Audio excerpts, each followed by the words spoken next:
Okay, guys, I wanted to bring the series back for quite some time now, and yeah, I think we're gonna do it. I think we're going to bring back my thoughts on a first playthrough, and I don't have notes for this because I just kind of was like, I'm just gonna bring back it for a couple of these games. Gonna bring it back for Shining Resonance, Shining Resonate, Refrain. Holy crap! I'm the and Fire Emblem Engage. I don't know if I'm going to do this in like a one-parter situation where I talk about both Fire Emblem and Shine Resonance. I don't have too much to talk about my first playthrough anyways with these ones because they're kind of just to me. But I'll talk about Shine Resonance. Resonate. I'm going to say Resonance. I don't care what. Um, yeah, I didn't really think on the first playthrough it was really good. It took me about 20 hours. I think about 20-ish hours to finish it. Uh, I didn't think it was that great. I looked at excuse me. I looked at reviews after I was like already halfway through the game because I'm like, a review isn't gonna really spoil anything in particular for me at this point. I'm gonna just try to I'm gonna restrain myself from like spoiling anything for you guys who might want to pick this game up or play it.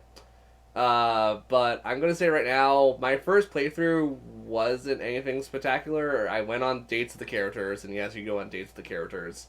I got the super. I got like the best ending for one character in particular. I know there's several different endings depending on how high your relationship statuses are with certain characters. Uh, and I mean, it's not really a spoiler because I kind of do this real fast. I'm going to show you who I got the best ending with in my album of holy crap, I've done a lot. Where is it? Here we go. Rena. I got it with Rena. I think it was about saying I played on English dubs. The English voice acting was on. And I know people are gonna be like, "Well, the Japanese was better." That's not the point I'm trying to make here. The point I'm trying to make is the game wasn't fun for me. Because outside of the dating thing, which happened like every time I went to a dungeon and just kind of came out of it, yeah, a lot of it was just grinding. Like I went to the lady that has the book. I'm not gonna, the grimoire, and I was like, okay, I'm gonna do this dungeon, and then I just kept doing that dungeon over and over and over again. There's one part in particular around the end game, like the last couple chapters, that's annoying, where you play as two characters. I'm not gonna say who those two characters are, but that part was annoying. The final boss was kind of a joke because, especially after fighting the thing before the final fight. I like the dragons. I like a lot of other stuff about the game. It's just the lack of freedom, essentially, was kind of baffling, considering this was a PS4 game originally. Let me say this right now. I don't hate the actors, and I don't hate like how the game was like trying to do certain things. But holy crap, do I have complaints about this game in the sense of my first playthrough and not understanding certain things. And also the fact you get like one of the best methods of grinding in the post game. Yeah, that doesn't help when you're trying to do certain other things and trying to get things done. It's annoying and I don't like it.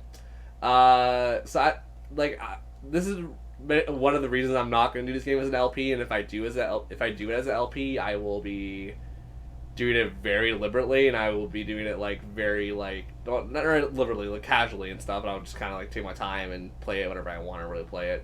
I don't really want to play this game ever again. In all honesty, my first playthrough of it was just such a bore fest for me. It was grind, talk to your allies, grind, talk to your allies. Like there was no variation for how I played it. And, like, even with all the gems and stuff, and you can use gems to, like, boost your stats with, like, materia, kind of like materia in Final Fantasy VII, I did not have fun with this game.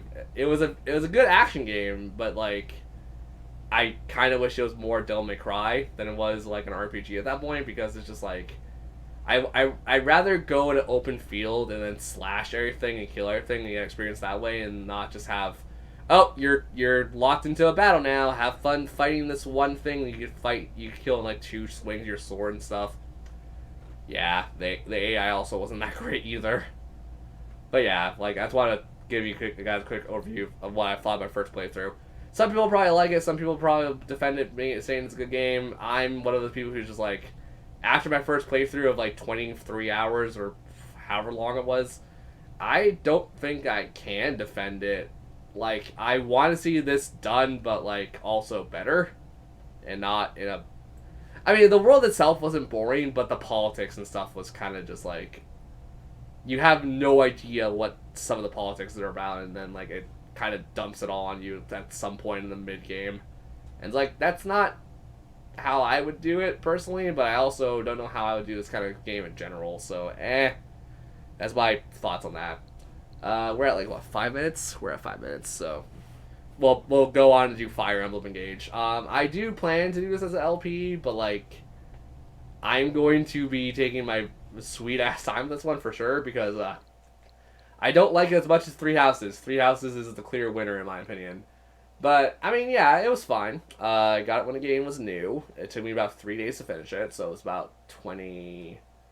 I think it was actually 40 hours. I think it was about 46 hours or so. Yeah, I actually had a lot of fun with this one. It's definitely more traditional Fire Emblem, and I do like that. But I was playing on casual mode because I was scared of losing my allies. And let's just say around early game, I would have lost so many good allies, and in the end game for sure, the end game missions were so they were great, but they were so taxing on me mentally. I'm not gonna spoil any of it, obviously, but I'm gonna say the second to last chapter, I think.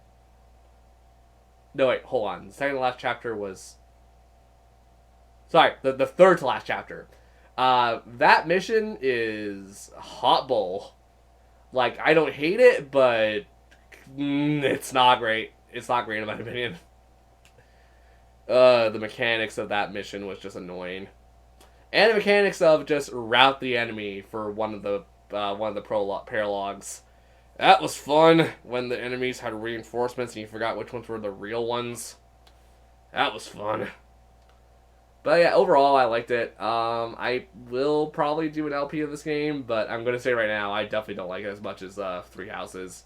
Because Three Houses, I immediately jumped back and did a New Game Plus mode for the other houses and stuff. This one, I don't really feel inclined to do it, because I don't even think there's a New Game Plus mode. I might do it with the DLC. Like, I will buy the DLC at some point this year, but not right now. And, yeah, I just don't know how to feel about it, because, like, I did like it for a first playthrough, but it's a situation where I didn't like certain things about it, and I've made that very public with Twitter and stuff, and I'm not going to really spoil it in the video because the game's still relatively new. Just know that the final fight, yeah, I have 50-50 feelings on that one for sure. Other than that, the music was great. The fact that the amiibo compatibility is like just like it is in Three Houses, except not really because you don't get random items and you don't get better items depending if you scan certain amiibos.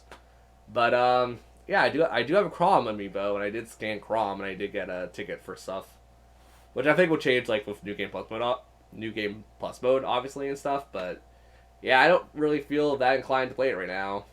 You know, not like Mario Party where it's like, oh, I'm in the mood for Mario Party or something like that, and I'm just like, yeah, I'm not really in the mood for Fire Emblem, weirdly enough. Also, let me just say right now, the ending to the game, like when you've done the credits and whatnot, or like the credits are about to roll, the game's a jerk. It's such a jerk teasing what it does. And also the end credit song is amazing in Three Houses. I do like the end theme in Three Houses, but Engage I think has a better like end theme, and I actually I got a little emotional. I'm not gonna lie, I didn't like cry, but like I was just kind of like, oh god, this song is so good. Which is funny because like the song itself, like the intro song of it, the intro part of it, it's not that great in my opinion, but the end credit song was really great. Also, yeah, it goes without saying I do have Persona 4 Golden. I would do a review of Persona or like an over or how I did a first playthrough of Persona 4 Golden, but the problem is that wasn't my first playthrough of Persona 4 or Persona 4 Golden. I played it back on the Vita, actually, for those who didn't know. But yeah, I actually do plan to do a LP of I do have plans to do LP of Persona 4 Golden. It's not going to be ready for this year probably, but like sometime in the near future, I plan to at least record a bit of it. With that, I just wanted to do quick thoughts of two games I played recently, and they're still kind of fresh in my memory.